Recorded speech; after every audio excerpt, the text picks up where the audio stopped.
झारखंड में बंगाली समाज की उन्नति और संगठन में मजबूती प्रदान करने को लेकर आज एक महत्वपूर्ण बैठक हुई। इस बैठक में जेएमएम नेता सुप्रियो भट्टाचार्य और राज्यसभा सांसद महुआ मांझी शामिल हुए। बैठक के दौरान संगठन में विभिन्न मुद्दों पर चर्चा किया गया और ऐसे में कह सकते हैं कि झारखंड में बंगाली समाज किस तरह से अपने आप को एक सशक्त समाज बन पाए, इस पर भी गहन विचार किया गया।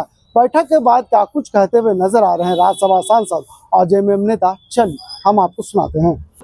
झारखंड बंगाली एसोसिएशन की तरफ से ये आयोजन हुआ है और इसमें एक साथ पूरे झारखंड के बंगालियों को पुनर्संगठित करने का प्रयास किया जा रहा है। मुझे मुख्य संरक्षक की भूमिका मिली है और बंगाली समाज की तरफ से, जो झारखंड बंगाली एसोसिएशन की तरफ से, और मैं पूरी कोशिश करूंगी कि समाज के सभी को साथ में लेके चलूं। हमारे भास्कर दत्ता जी बहुत ही इसको लेकर एक्टिव हैं, लगातार सबसे संपर्क कर रहे हैं और आने वाले दिनों में ये संगठन और विस्तार लेगा, क्योंकि ये बहुत पुराना संगठन है लेकिन उसको नए सिरे से पुनर्गठन करने का प्रयास किया जा रहा है। मैं धन्यवाद देना चाहूँगी झारखंड बंगाली एसोसिएशन को कि मुझे मुख्य संरक्षक के रूप में इसके लिए चुना गया है। बहुत बहुत धन्यवाद। बिल्कुल, हम लोग हर फ्रंट पर बांग्ला भाषा के लिए लड़ाई लड़ेंगे और सरकार से अनुरोध करेंगे कि बांग्ला भाषा, क्योंकि यहाँ 40% से ज़्यादा बांग्ला भाषी हैं, इसलिए बांग्ला भाषा का सम्मान किया जाए। और ये बंगाल प्रेसिडेंसी का हिस्सा था एक समय में, उसके बाद यहाँ से कट के बिहार बना और फिर झारखंड बना, तो हम सभी यहाँ के एक तरह से मूलवासी ही हैं, इसलिए इस भाषा भाषी के साथ भी न्याय हो, ऐसा हमारा प्रयास है। मैम, वर्तमान समय में झारखंड में देखा जा रहा है कि बंगाली कम्युनिटी की पॉलिटिक्स में एक अहम भूमिका रही है। आप हैं जी जी, जो युवाओं को आना चाहिए जी, वो संगठन, हाँ, इसीलिए कि ये संगठित नहीं है उस तरह से जिस तरह से होना चाहिए, इसीलिए आज भास्कर दत्ता जी जो अध्यक्ष हैं, उन्होंने झारखंड बंगाली एसोसिएशन को पुनर्संगठित करने का एक सराहनीय प्रयास किया है।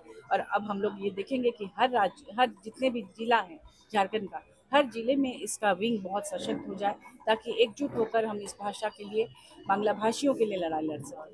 धन्यवाद। इस बैठक में हम लोग आए हैं। आप सब जानते हैं कि हमारे प्रिय राज्य झारखंड में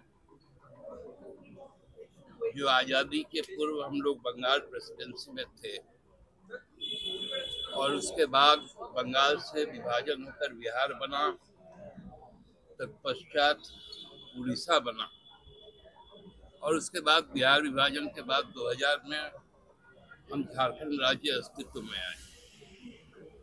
ये संपूर्ण जो दक्षिण बिहार का जो इलाका था, जिसको आज हम झारखंड के रूप में स्वीकार करते हैं और उसमें निवास करते हैं, तो यहाँ पर सबसे ज़्यादा जो सामान्य बोली बोली जाती है वो बांग्ला भाषा है। लगभग 57% लोग, चाहे वो पाकुड़ से शुरू करेंगे और बहरागोड़ा तक जाएंगे, इधर कोलान के प्रमंडल में, उत्तरी दक्षिणी छोटानागपुर के प्रमंडल में सबसे ज्यादा जो सामान्य तौर पे भाषा बोली जाती है वो है बांग्ला।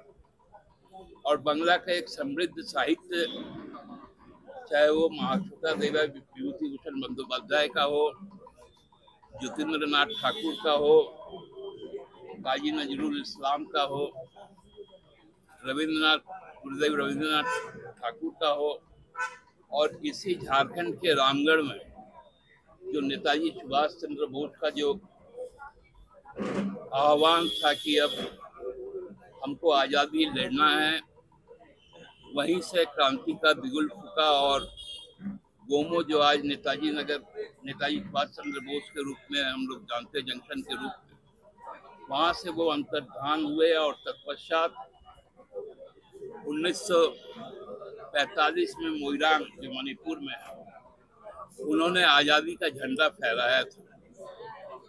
तो ये एक अभूतपूर्व स्थान है जहाँ बंगालियों का लगाव है, बंगालियों का एक परंपरा है, एक संस्कृति है। आज टाटा नगर को हम जो सबसे विकसित शहर के